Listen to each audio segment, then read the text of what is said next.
আসসালামু আলাইকুম। ঢাকার ৩২ নম্বর বাড়ি অর্থাৎ শেখ হাসিনার বাড়ি, শেখ মুজিবের বাড়ি যখন ভাঙচুর করা হয় তখনই আমির জামাত ডাক্তার শফিকুর রহমান দুটি স্ট্যাটাস দিয়েছেন ফেসবুকে। আমির জামাত ডাক্তার শফিকুর রহমানের এই দুটি স্ট্যাটাস নিয়ে বক্তব্য দিয়েছেন, কথা বলেছেন বিএনপি নেতা ডক্টর ফয়জুল হক। তিনি আমির জামাত ডাক্তার শফিকুর রহমানের এই পোস্টকে কিভাবে দেখছেন আমরা তার মুখ থেকে জেনে আসবো। জামাতের আমিরের দুটো বক্তব্য আমি দেখেছি সামনে। একটা বক্তব্য ছিল শান্ত হওয়ার জন্য, পরক্ষণে আর একটা বক্তব্য ছিল এর সব দায় দায়িত্ব শেখ হাসিনাকেই নিতে হবে। তার মানে কি ইঙ্গিত বহন করে?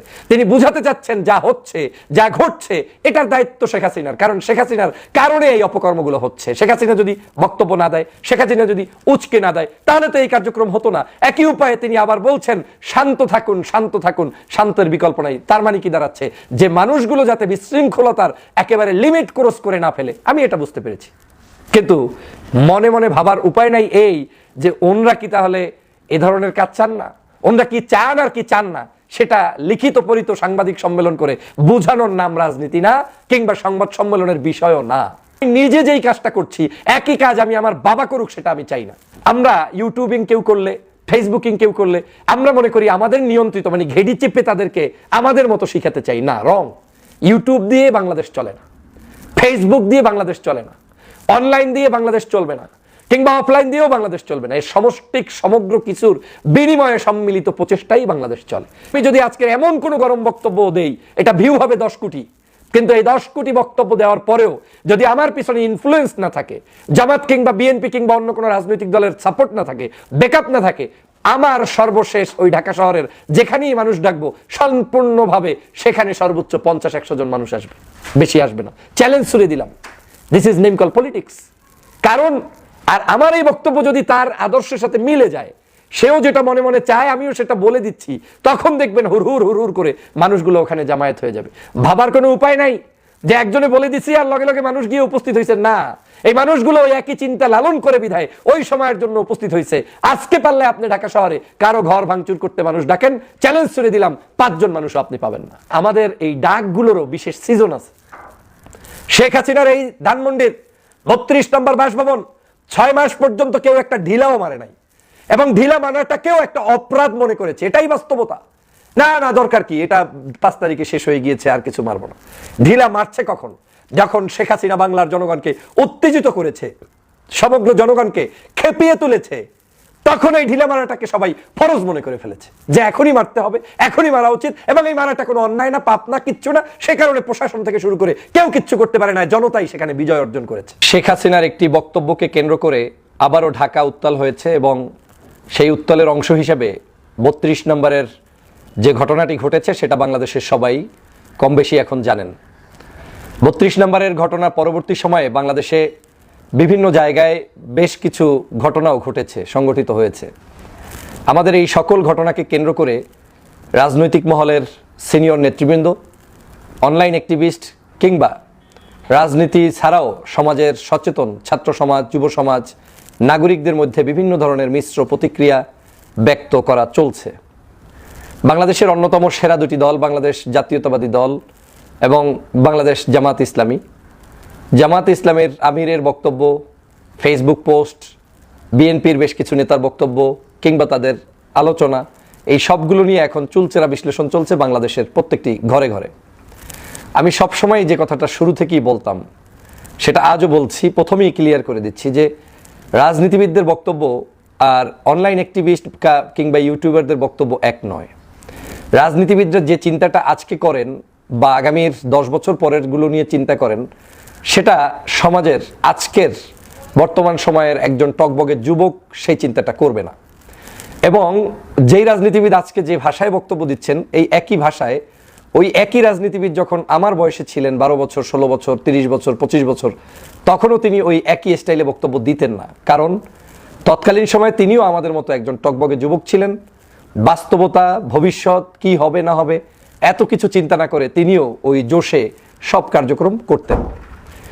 বাংলাদেশের সমস্যাটা হচ্ছে আমরা সবকিছু তালগোল পেকিয়ে ফেলি। পৃথিবীর সব মানুষকেই আমার মতো করতে পছন্দ করি, কিন্তু আমি যেটা করছি এটাই রাইট মনে করে সবাইকে মনে করি যে সেও আমার মতো করুক, যেটার আমি ব্যক্তিগতভাবে ঘোরতর বিরোধী। এজন্য বিরোধী, একটা সমাজে যেমন একজন মুরব্বী থাকে, এই সমাজে একজন যুবকও থাকে, এই সমাজে একজন কিশোরও থাকে। একটা সমাজে যেমন একজন নায়িকা থাকে, এই সমাজে একজন ইমামও থাকে, এই সমাজে একজন পুরোহিত থাকে। সমাজটা কখনোই আপনার একক নিজের চিন্তায় পরিচালিত হবে না। একজন হিন্দু মানুষ যদি হিন্দু ধর্ম পালন করে, অ্যাট দ্য সেম টাইম মুসলমান যখন সেটাকে রেসপেক্ট করে এবং তাকে অ্যালাউ করে, দ্যাট মিনস এই সমাজের এটা দাবি যে প্রত্যেকটি জাতি, গোষ্ঠী, ব্যক্তি তার স্বাধীনতা ব্যক্তিগতভাবে লালন করতেই পারে। আমি এই প্রসঙ্গগুলো কেন আনছি? এটা আনছি এজন্য, ভবিষ্যৎ বাংলাদেশ বিনির্মাণের জন্য আমাদেরকে, আগামীর বাংলাদেশের জন্য এই সর্বশ্রেণীর মানুষদের মতামতকে, গ্রহণযোগ্য ব্যক্তিদের মতামতকে, কিংবা সমাজের যত প্রতিষ্ঠিত অর্গান রয়েছে তাদের মতামতকে গুরুত্ব দিয়ে তারপরে আগাতে হবে। আমাদের রকচাটা মনোভাব যেন এমন না হয় যে আমরা প্রত্যেকটা কাজেরই রিয়াকশন দেখাতে যাব, তাহলে আমাদের মূল অ্যাচিভ কিছুই হবে না। আমরা তখন গর্তের ভিতরে পড়ে যাব, উদ্ধার করার জন্য কিন্তু আমাদের কোনো মানুষ পাশে পাবো না। যেমন আমি 32 নম্বরের ঘটনাকে আমি মনে করি, শেখ হাসিনা যে বেয়াদবি করেছে বাংলাদেশের ছাত্র জনতার সাথে, শয়তানি করেছে এবং ছাত্র জনতাকে খুন করার পরে আবার ছাত্র জনতার উদ্দেশ্যে ভাষণ দিচ্ছে, এটা কোনোভাবে অ্যাকসেপ্টেবল না। তো অ্যাকসেপ্টেবল না, আমাদের মতো টকবগে যুবকদের কাছে অ্যাকসেপ্টেবল না বিধায় আমরা যা করার সেটাই করব। এটার জন্য কারো কোনো হুকুম লাগবে না, কে নির্দেশ দেবে কে দেবে না এটা দেখার বিষয় থাকবে না, জেলে যাব কি যাব না এটা মাথায় থাকবে না, কি আমার করতে হবে কি আমার হবে এটা আমার দেখার বিষয় না, আমার উপরে কি হচ্ছে তাও আমার দেখার বিষয় না। কারণ আমাকে তিনি সংক্ষুব্ধ করছে, আমার বন্ধুকে তিনি মেরেছেন, আমি আমার দায়িত্ব সে কারণে পালন করব। আর তাই হয়েছে, বাংলাদেশের কোনো নেতৃত্ব ছাড়াই এই যে 5ই ফেব্রুয়ারির যেটা ঘটেছে, এটা 5ই আগস্টের চাইতেও নেতৃত্বহীন একটি কার্যক্রম সংগঠিত হয়েছে। মানে এখানে কোনো নেতা টেতা নাই, সবাই নেতা, সবাই গিয়ে সেখানে করেছে। অতএব এটা একটি সামষ্টিক সার্বজনীন সকল দলমত শ্রেণী পেশার মধ্য থেকেই মানুষগুলো ওই বিভিন্ন শ্রেণী পেশার, কিন্তু সেই মানুষগুলোই যার যার চিন্তার আলোকে একক সিদ্ধান্তে এখানে এসে দাঁড়িয়েছে। সামনে না আছে জামাত, না আছে বিএনপি, না আছে ছাত্র আন্দোলনের একেবারে শীর্ষ পর্যায়ের নেতা, না আছে ভিন্ন কিছু, কিন্তু তারা এসে দাঁড়িয়েছে। অর্থটা দাঁড়াচ্ছে যে সংক্ষুব্ধ যখন হবে তখন সবাই দাঁড়াবে।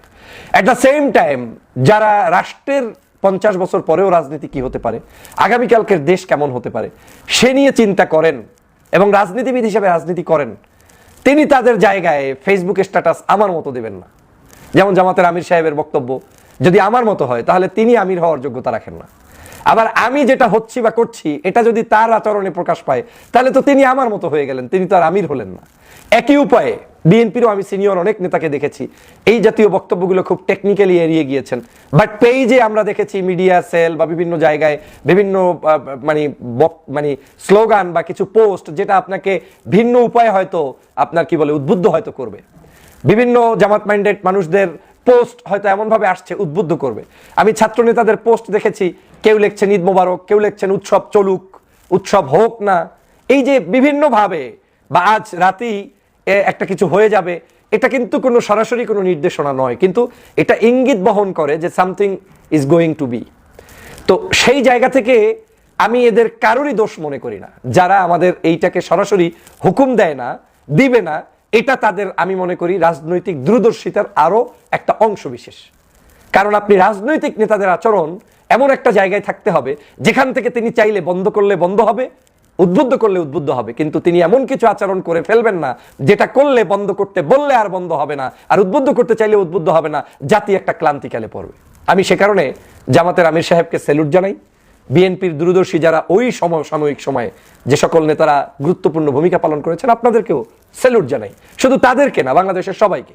পরক্ষণে যারা এই 5ই ফেব্রুয়ারির বিপ্লবকে সাধিত করে দিয়েছেন আপনাদেরকে জানাই আরো রক্তিম শুভেচ্ছা এবং অভিনন্দন। কারণ এই যুবকরা থাকছে বিদায়ী 5ই আগস্ট হয়েছে, 5ই ফেব্রুয়ারি হয়েছে। সব জায়গায় যুবকের সাথে মুরব্বি থাকলেই যে সফলতা আসবে এমনটা নয়। অতএব আমরা মুরব্বি ছাড়া যেই দিনগুলো পালন করেছি সেটাও আমাদের জন্য শিক্ষার, কিন্তু 365 দিনই মুরব্বি ছাড়া থাকা যাবে না। মাঝে মাঝে আমাদেরকে মুরব্বিহীন হতে হবে হয়তো, কিন্তু মাঝে মাঝেই সেটা হতে হবে, প্রতিদিন হওয়া যাবে না। আমার আজকের মেসেজটা বুঝতে একটু সময় লাগবে আপনাদের।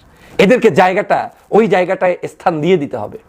তাদের মন্তব্যগুলোর দেখবেন আমি দেখেছি খুব সূক্ষ্মভাবে। জামাতের আমিরের দুটো বক্তব্য আমি দেখেছি সামনে। একটা বক্তব্য ছিল শান্ত হওয়ার জন্য। পরক্ষণে আরেকটা বক্তব্য ছিল এর সব দায় দায়িত্ব শেখ হাসিনাকেই নিতে হবে। তার মানে কি ইঙ্গিত বহন করে? তিনি বুঝাতে চাচ্ছেন যা হচ্ছে, যা ঘটছে, এটার দায়িত্ব শেখ হাসিনার, কারণ শেখ হাসিনার কারণে এই অপকর্মগুলো হচ্ছে। শেখ হাসিনা যদি বক্তব্য না দেয়, শেখ হাসিনা যদি উচকে না দেয়, তাহলে তো এই কার্যক্রম হতো না। একই উপায়ে তিনি আবার বলছেন শান্ত থাকুন, শান্ত থাকুন, শান্তের বিকল্প নাই। তার মানে কি দাঁড়াচ্ছে? যে মানুষগুলো যাতে বিশৃঙ্খলতার একেবারে লিমিট ক্রস করে না ফেলে। আমি এটা বুঝতে পেরেছি, কিন্তু মনে মনে ভাবার উপায় নাই এই যে ওনরা কি তাহলে এ ধরনের কাজ চান না?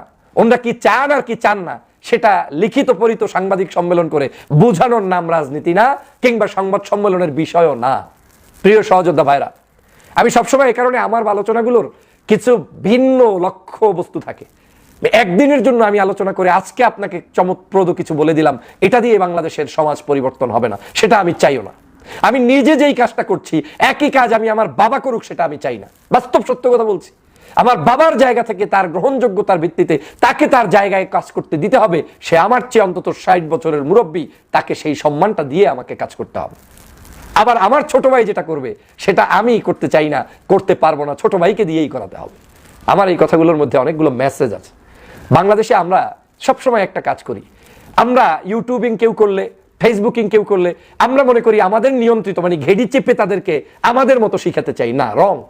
ইউটিউব দিয়ে বাংলাদেশ চলে না, ফেসবুক দিয়ে বাংলাদেশ চলে না, অনলাইন দিয়ে বাংলাদেশ চলবে না, কিংবা অফলাইন দিয়েও বাংলাদেশ চলবে না। এই সমষ্টিক সমগ্র কিছুর বিনিময়ে সম্মিলিত প্রচেষ্টাই বাংলাদেশ চলে। ইউটিউব উদ্বুদ্ধ করতে পারে, ফেসবুক উদ্বুদ্ধ করতে পারে, আমার একটা বক্তব্য আপনাকে উদ্বুদ্ধ করতে পারে। আমি আপনাকে এখন চ্যালেঞ্জ দিলাম, আমি যদি আজকে এমন কোনো গরম বক্তব্য দেই, এটা ভিউ হবে 10 কোটি, কিন্তু এই 10 কোটি বক্তব্য দেওয়ার পরেও যদি আমার পিছনে ইনফ্লুয়েন্স না থাকে, জামাত কিংবা বিএনপি কিংবা অন্য কোনো রাজনৈতিক দলের সাপোর্ট না থাকে, ব্যাকআপ না থাকে, আমার সর্বশেষ ওই ঢাকা শহরের যেখানেই মানুষ ডাকবো সম্পূর্ণভাবে সেখানে সর্বোচ্চ 50-100 জন মানুষ আসবে, বেশি আসবে না। চ্যালেঞ্জ ছুড়ে দিলাম। This is name call politics. কারণ আর আমার এই বক্তব্য যদি তার আদর্শের সাথে মিলে যায়, সেও যেটা মনে মনে চায় আমিও সেটা বলে দিচ্ছি, তখন দেখবেন হুরহুর হুরহুর করে মানুষগুলো ওখানে জামায়াত হয়ে যাবে। ভাবার কোনো উপায় নাই যে একজনে বলে দিছি আর লগে লগে মানুষ গিয়ে উপস্থিত হয়েছে। না, এই মানুষগুলো ওই একই চিন্তা লালন করে বিধায় ওই সময়ের জন্য উপস্থিত হয়েছে। আজকে পারলে আপনি ঢাকা শহরে কারো ঘর ভাঙচুর করতে মানুষ ডাকেন, চ্যালেঞ্জ ছুড়ে দিলাম 5 জন মানুষও আপনি পাবেন না। আজকে পারলে আপনি ভারতের বর্ডারে কিংবা আরেক জায়গায় একটা লং মার্চ পেতে দেন, আন্দাজে কুন্দাজে আপনি পাবেন, সে লং মার্চ জমবে না, বাসে মানুষ পাবেন না, লঞ্চে মানুষ যাবে না। এটা হচ্ছে বাস্তবতা। আবার একই জিনিসে সবাই যাবে। যেদিন ওই এমিলিয়াস আলী সাহেবের লং মার্চ ছিল, তিনিও লালন করেছেন, এট দ্য সেম টাইম জামাত শিবিরও লালন করেছেন, হেফাজতও লালন করেছেন। দেশ বিদেশি সকল ষড়যন্ত্রের বিরুদ্ধে আমাদের ঐক্যবদ্ধ হতে হয়েছে। সেদিন কিন্তু মানুষ সেখানে গিয়েছে, কিংবা মাওলানা ভাসানীর সেই ডাকে মানুষ গিয়েছে। আবার আরেকদিন হয়তো আমার মতো আপনার মতো ইউটিউব ফেসবুকে যারা কথা বলে তার ডাকেও যাবে, কিন্তু ডাকটা হতে হবে বিশেষ, সামষ্টিক, সকলের ব্রেইনে যখন চায় সেই সমসাময়িক সময়ের ডাকি সবাই মিলে অ্যাকসেপ্ট করে। তার মানে কি প্রমাণ হলো? প্রমাণ হলো যে আমাদের এই ডাকগুলোরও বিশেষ সিজন আছে। শেখ হাসিনার এই ধানমন্ডির 32 নম্বর বাসভবন 6 মাস পর্যন্ত কেউ একটা ঢিলাও মারে নাই, এবং ঢিলা মারাটা কেউ একটা অপরাধ মনে করেছে। এটাই বাস্তবতা। না না, দরকার কি, এটা 5 তারিখে শেষ হয়ে গিয়েছে, আর কিছু মারবো না। ঢিলা মারছে কখন? যখন শেখ হাসিনা বাংলার জনগণকে উত্তেজিত করেছে, সমগ্র জনগণকে খেপিয়ে তুলেছে, তখন এই ঢিলা মারাটাকে সবাই ফরজ মনে করে ফেলেছে যে এখনই মারতে হবে, এখনই মারা উচিত, এবং এই মারাটা কোনো অন্যায় না, পাপ না, কিচ্ছু না। সে কারণে প্রশাসন থেকে শুরু করে কেউ কিচ্ছু করতে পারে না, জনতাই সেখানে বিজয় অর্জন করেছে। অতএব আমাদেরকে রাজনৈতিক সমীকরণ বুঝে মন্তব্য কিংবা কারো বিরুদ্ধাচরণ কিংবা কারো পক্ষের বক্তব্য দেওয়া উচিত। আমি মনে করি রাজনীতিবিদরা যেন কোনো ইউটিউব, ফেসবুক, অনলাইনের উপর নির্ভর না হয়। তারা তাদের রাজনৈতিক চর্চা করে যাবে। একজন ব্যক্তি ভিন্ন উদ্দেশ্যেও অনেক কাজ করতে পারে। একজন ইউটিউবের যে তার উদ্দেশ্য থাকতে পারে দেশপ্রেম, উদ্দেশ্য থাকতে পারে ব্যক্তিগত, উদ্দেশ্য থাকতে পারে অনেক কিছু। আবার একজন ব্যক্তি মানে কিছু না বুঝেও অনেক কিছু করতে পারে। কিন্তু রাজনীতিবিদরা যদি আমাদের কারো ব্যক্তিগত কোনো ব্যক্তির উপরে নির্ভর করেন, দেশের জন্য সেটা ক্ষতি, আগামীর জন্য সেটা ক্ষতি। আমি এটা কেন বলছি?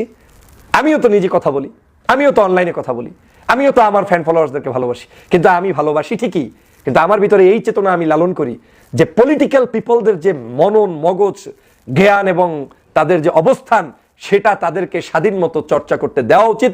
কারণ তারা যেটা করছে, করবে, সেটা দেশের স্বার্থে তাদেরকে স্পেস দেওয়া উচিত। আমরা যখন সেটার নিয়ন্ত্রণ নিয়ে নিব, তখন এটা জগাখিচুড়ি হয়ে যাবে। রাজনীতিতে কখনোই কোনোদিন এই কারো উপর ডিপেন্ড করে আপনি সিদ্ধান্ত নেবেন, এটা হবে না। আপনি আপনার জায়গায় সঠিক থাকবেন, আপনি আপনার জায়গায় সঠিক থাকবেন। আমার বক্তব্য আশা করি সবাই বুঝতে পেরেছেন। আমার বক্তব্যের একেবারে শেষ মেসেজ হচ্ছে এই, আমাদের এই সমাজে সব লাগবে, আবার এই সমাজে প্রত্যেকের কাজকে আপনার অ্যাপ্রিসিয়েট করার মানসিকতা থাকতে হবে।